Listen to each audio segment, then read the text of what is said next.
Good afternoon, everybody, and welcome. My name is Alex Berggruen, and I'm really thrilled to welcome you all to the gallery. Today, we are here for a very special opportunity. We have an artist walkthrough with 3 of the 4 artists in our current exhibition, and you'll even get to hear about the 4th from my colleague Kirsten Cave. So, the show we have on just opened a couple days ago. It's a 4-artist group show with Raul De Lara, Shanique Emelife, Sihan Guo, and Tahnee Lonsdale. And Sihan is based in Shanghai, so that'll be the artist that Kirsten is speaking on behalf of. But we're really honored and thrilled that the other 3 artists, Raul, Shanique, and Tahnee, are here with us today. So let's get started right away. First is Raul De Lara.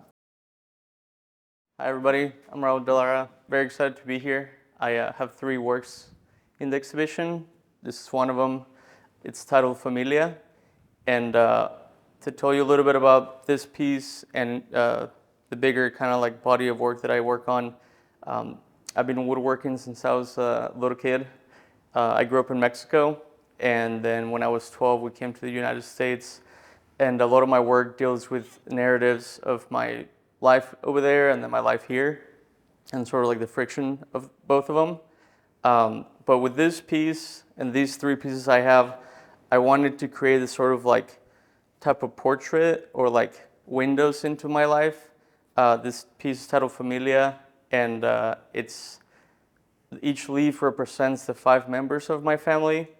I wanted to create this sort of like living sort of wooden sculpture. All 3 pieces come from the same tree trunk, at least the pots do. And all that you see here has been hand carved. The leaves, they come from like solid blocks of wood. The stem was a sort of like very intricate sort of like formation of parts. And then with all 3 works, there's this like bolts system that I use, and it's fully functional. So you can like unscrew them and like remove the leaves for packing or whatnot. I sometimes like to like change them up so like it looks a little different. I based the shape of these leaves on a monstera that I have in my studio.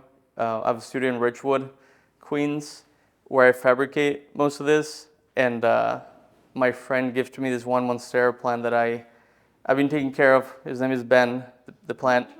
And it started just like doing this like really cool like, I don't know, like gesture. And for me, it had this really interesting like personality, so I went for it with this piece. These, I made a kiln in my studio to dry up the pots myself, which gives me this like nice cracks all around. For me, they kind of represent this sort of like rupture, breaking moment where like the plants will eventually be able to like set roots in the place where they're at. But yeah, that's a little bit of the work with this piece.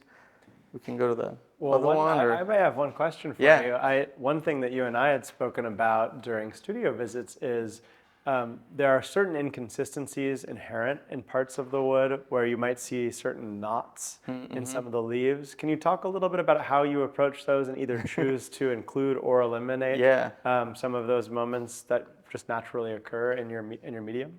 I have a wood dealer in Pennsylvania where I'm able to like handpick trees that he rescues from places that get like either torn down because of like construction or things like that, and he'll harvest them and mill them and then dry them himself for like years before I get to them. But for me, using wood that has a type of story or a type of like personality is very important. In my work, I try to bring out knots in the work or like kind of highlight them. For me, that's kind of like a more interesting aspect of the woodworking, and I think that's what kind of differentiates this from traditional woodworking, because it like asks questions from the material and tries to bring out the personality very specifically. You can see in all of them, there's like moments where I bring that forward. And then maybe one other question that came to my mind, having had the chance to visit you at your wood shop, there are a variety of different machines and processes that you use when refining the found wood into a sculpted object. Can you share a little bit of, I know it's harder to speak about it here without the machines in front of us, but but can you tell a little bit about some of the different tools that you use to refine the wood and bring it to a finished product like this? Yeah, there's probably like 50 tools that go into making this thing. Probably the most important one is sandpaper. I've become very like used to it. Like my fingerprints are barely, existent. But yeah, like some of the pieces, like the pots, when I was making this body of work, I bought a 10-foot log that I brought to my studio.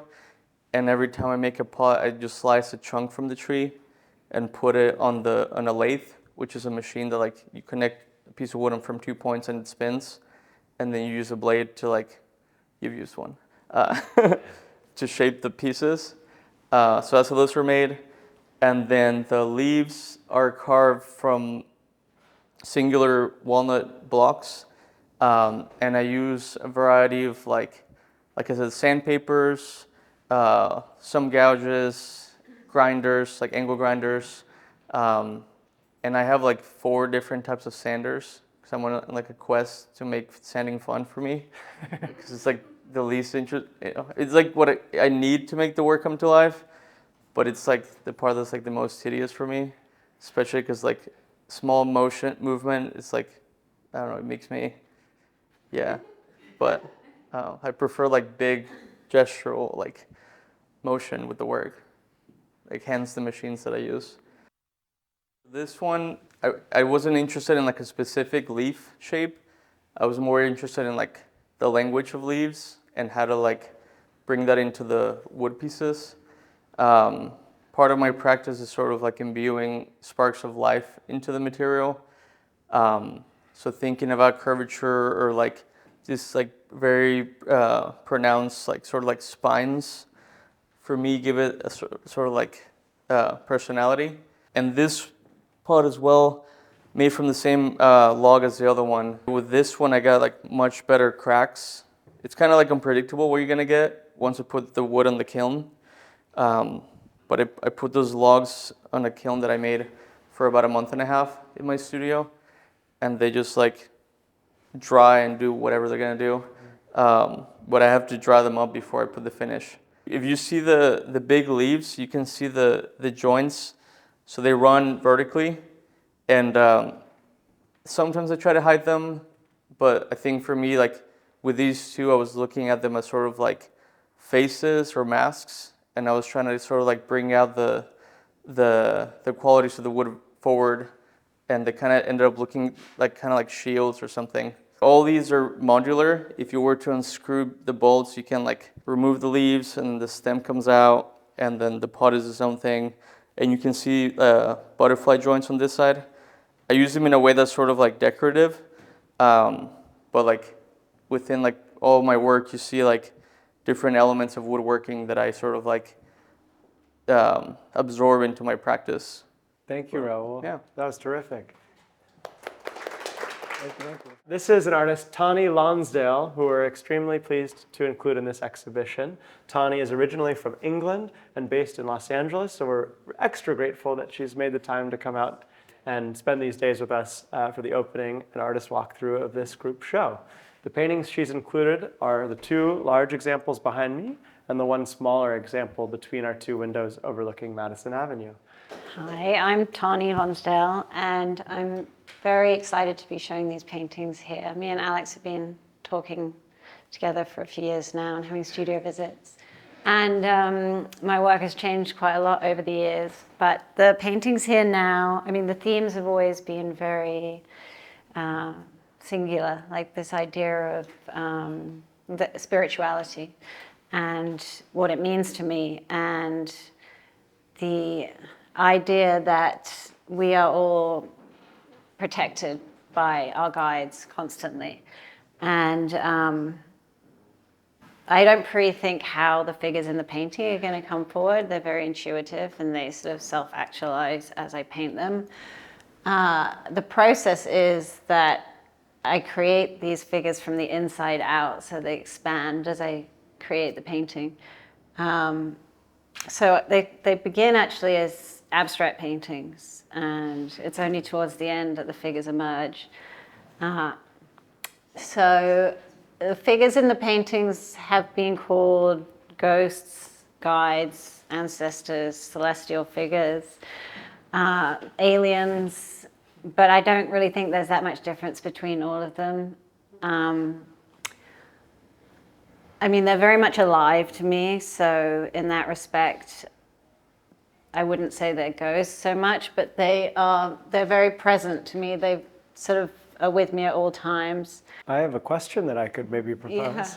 So, in thinking about groups of figures, is there some sort of dynamic or interaction that you picture between the figures, or does it start more as an abstract process and figures come to being in a more natural, organic way? Yeah, I mean, the figures do come to being in a very organic way. They tend to be grouped. They have this tribal aspect to them, this like female tribe.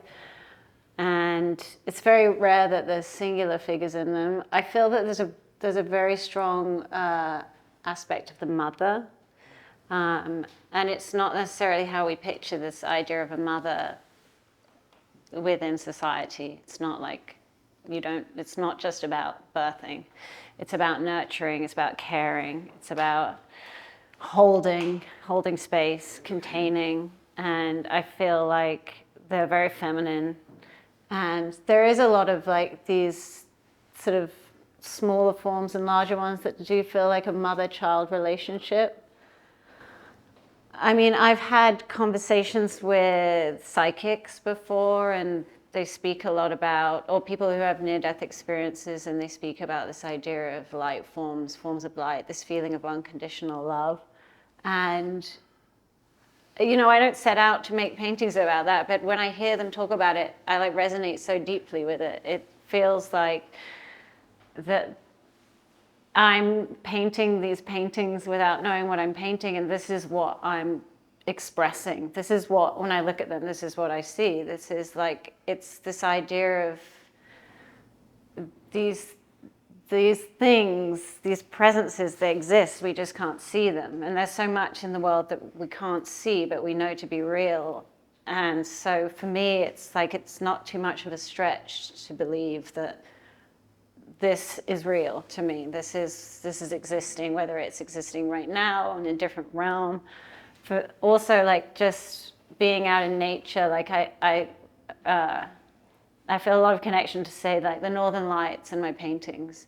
They're these like scientific sort of natural occurrences that are extremely spiritual, and yet we try and explain them through science. And I really like the way science and spirituality intersect. And I think that there's so much awe around us, and that's kind of how I relate my paintings to this idea of spirituality and science and like sci-fi also, this idea like other planets with other life forms, and is that the same thing as angels and ghosts? I don't know, there's a lot of questions, and I guess I'm just curious about it all. Yeah, so these are oil paintings, and I don't use any medium, it's just dry paint. And so it's a very, very sort of thinly built up process of colors on top of colors. And I just dry brush very lightly and minimally. And yeah, the figures, as I said before, they sort of grow from the inside out. So I sort of start almost like grind the paint in the center. I start there with, like, you can see red is underneath, and then there'll be like another, I think it was green on top, and then this lighter color will get kind of ground in, and it sort of radiates out. But it's a very thin, dry paint process, so it almost looks like pastel.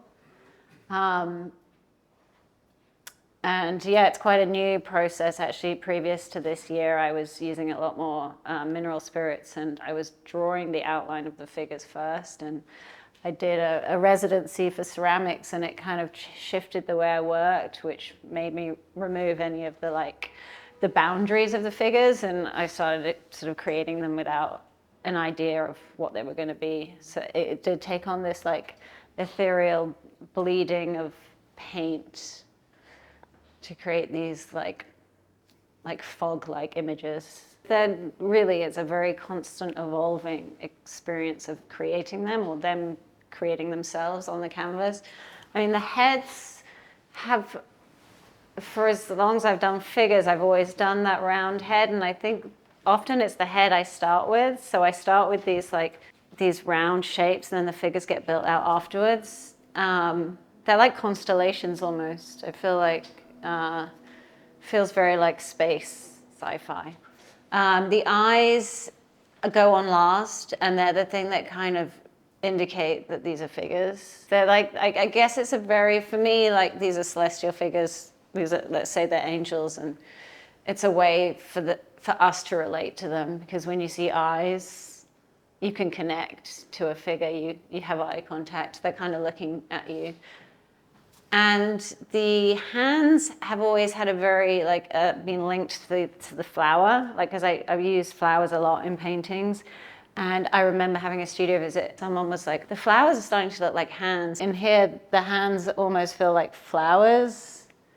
And so, I don't know, hands, yeah, we use hands to connect, to hold hands, to embrace. There is that. But for me, the idea of hands and flowers have always been very intrinsically linked.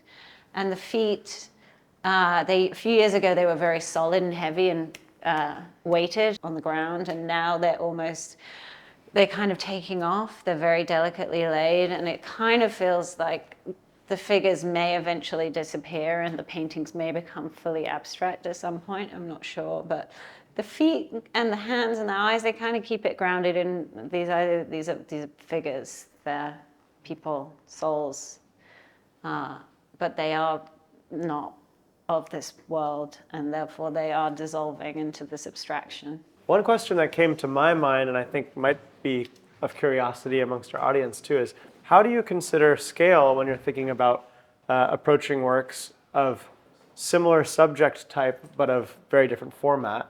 Is there a different process that you use in either planning and executing an image, or of considering application of paint, whether you're at a scale like this or at a larger format like that? Well, I do approach them quite differently, and I really enjoy making small ones because they're such an intuitive process. It kind of enables me to be really free, and often I can be like more experimental with layers and color. But I feel that the small ones are like much more intimate, and often they feel more of this world, I would say, because there's just more of an intimacy with them. They feel more connected to me and the people around me, and this idea of, I don't know, the eyes, and it's always at sort of eye level as well. But they often take the same amount of time as a bigger one. It's like, sometimes they take longer. I don't know. I do make even smaller ones too, which I really enjoy. I feel like there may be a little more sculptural aspect to them too. They feel like little ensemblages. Yeah, I don't know. But again, like most of my paintings, they have a similar composition. You know, there's this like line, and it's almost like the cloud line, you know, beneath. That's actually what this one is called. I can't remember what it's called, but something about all we see is something beneath the sky.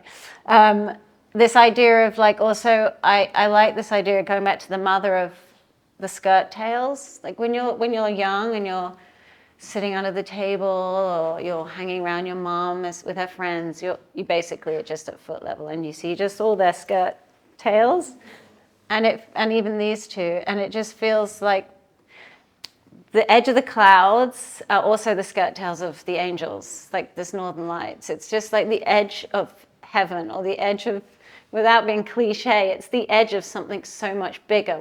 All we see is this world around us, but like up there, we're just on the just beneath it, on the edge of something that's, we just don't know, mysterious. So, yeah. Well, thank you again, Tahnee. Thank you very much.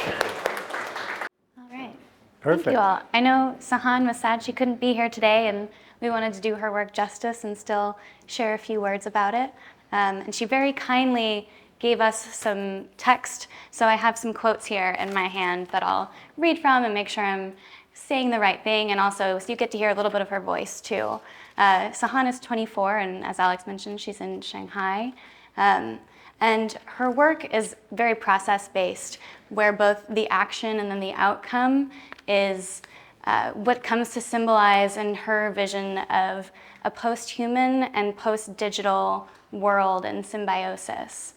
So her process starts with paint that is mixed so that it intentionally drips. So you see in the work these small drips, and I encourage you to take a close look when you can. And she cites Deleuze's theory of the rhizome as inspiration, which, if you don't know, put simply, is just this idea of networks that are both, are all multiplicitous, interconnected, and decentralized. So the drips kind of come out from different places. There's no single origin. It looks like sometimes they go up or to the side and down. And then from there, she works while the paint is still wet. And that's where these more organic kind of forms come out, and she gets these bulbous shapes. She says, the drips create swirling, stem-like, web-like textures that suggest an unregulated flow of energy across a rimless, decentered structure of reality. And then it's in this push and pull between the web-like drips and the more organic forms where the symbiosis comes about, where they're both existing at the same time. And then her titles are also part of this process where she's working with both the digital world and herself. So she uses ChatGPT to come up with titles that are poetic and feel related, but also become a little bit meaningless too. So I can read you the title for this large work is Spleens and Heartwood, Veins and Xylems, Slithering, Bulging to Escape from the Stem, Rugged and Gritty, Olive Greens and Dusty Pinks. And so this process where she's collaborating with ChatGPT to make titles for the works based on what she sees in them, she describes as it mirrors how new knowledge might emerge in a future shaped by AI. And although she composes with, in her words, machinic logic, she nevertheless leaves traces of human error behind as a hopeful clue. So the value added by these glitches, such as like the dripping paint, is what she's viewing as a human error glitch. She sees this as the value in the relationship between both humanity and the digital world. Thank you, Kirsten. Pleasure. Thank you all. We're now at the last chapter of our walkthrough today with the fourth artist in our exhibition, Shanique Emelife, who's standing just here to my side. And I'll share a few words about getting to know Shanique's work. We've done some studio visits and gotten to know each other over the past year and a half, 2 years almost. And I was extremely excited to include Shanique in this exhibition. And as I've mentioned before, some of the conversations and cross currents between different artworks in the exhibition truly come to life once it's installed, once it's here. But we've spoken a little bit about spiritual forms, ghost-like forms, and I think you'll hear in a moment an example or two of that in her work. But also I think there's an amazing visual and aesthetic play between some of Raul's work, and we're lucky to have one more of his, which we didn't speak about, but you'll recognize instantly here, and some of the formal qualities in Shanique's work. So I'll turn it over to Shanique. I'm really glad that Alex kind of mentioned a little bit of the connective pieces. It was specifically, I kind of realized how I connected with Tahnee. The spirituality really got me. Because I feel like my work is a little bit of both of that, family, spirituality. I think about home a lot when I'm working, and I feel like my practice right now is kind of explorative of the complexity of home. But the thing that I do is storytelling. I really love to tell stories within my visual language. I think that for me, it's a form of escapism. I was a reader as a kid. I loved to escape into fantasy, even just media, in the ways of movies and things like that. So I just really enjoy creating kind of, I think, a grounding in reality, but also creating my own world. And that's something that I really want to work on as an artist as well, as just like this major world building. So for my work, I think I start in a spirituality sense, actually over there. I think it's the smallest piece, but it also is something that I was thinking about as far as like just what the source is, the source of my work, and you can kind of see it.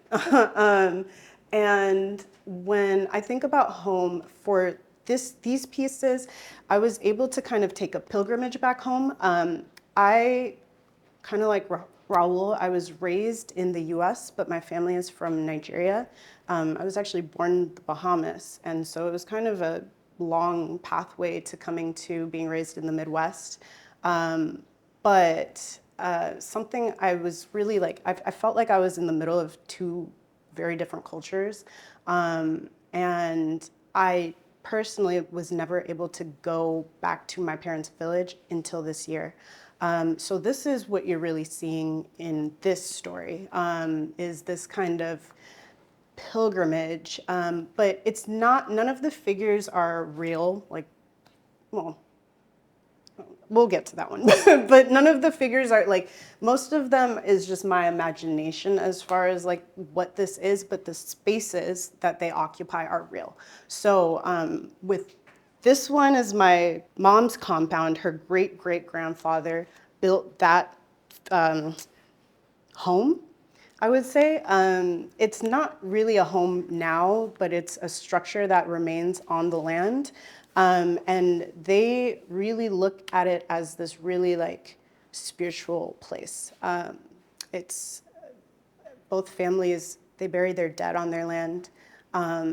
They, you know, just every form of life happens there.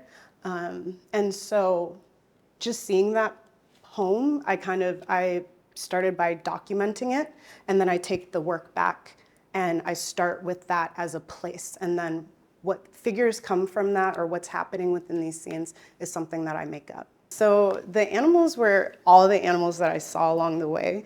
And I always include the natural world because it is like we just exist within the space. I think that I really care that life in all forms exists in my stories, and no life is more, I think, important or better detail, I think, than the other. So I really care about like the flora and the fauna that's happening. I really care about the lizards and the goat. The chicken was for sure like an animal that that's just running around my compound, or my mom's compound. So it needed to be added. Just like the goats, my dad had goats. I have another question, if I may. You spoke a little bit about how some of the spaces that you paint are real spaces, but you're sometimes putting figures from your imagination or maybe a blend of some reality and some imagined figures into your work. Can you talk a little bit about this one, which feels sort of vacant at first glance, but then you start to notice the ghost of a figure in this passage here? Yes, for sure. Okay, so one of the stories that I borrowed was my aunt. And so I named this piece Ife's Fear. And so that is the only figure that is real. They're supposed to represent my mom and my aunt as children. And so my aunt at the time, she said, when you get to the compound, you'll see a door and it's really creepy. And so I go to the compound and I'm looking at this structure, and then to the back of me is the door leading into the home. And this is really beautiful, the way that this was laid out, Sophia, Kirsten, because you did a great job. Like, this is exactly what you would do. And I look at the door and it's nothing really. I'm like, what are you talking about? It's pretty inconspicuous. I don't understand why it's creepy to her. But then when I realized that like the dead are buried on our compound, I started to think about what a child might think about as far as what's creepy or why this was significant to her. My aunt never really gave me, and she, you know, Nigerians, we don't really share too much. You know, like we don't exactly share our fears in that sense. So when I kind of questioned her, like, what was creepy? She was like, it's just creepy. And I started to think about, I think that the spirituality that existed within this architecture here, and this like structure here. And I started to realize, I feel like that young people I think just they're connected to a source in maybe a more concrete way, having just arrived. And so I think that I was feeling like she sensed something more. And so that's how this figure started to come about for me. But yeah, I think that was a significant part of it. I think that there's just a larger sense that you could feel within the space. And I think as a kid, one thing that what was true for me as a kid was that I felt I would see ghosts, or I would feel like, I would love to talk to imaginary things. I think this is part of like this escapism. But yeah, that's kind of what I'm thinking about as this figure appears. Shall we give a big round of applause to Shanique?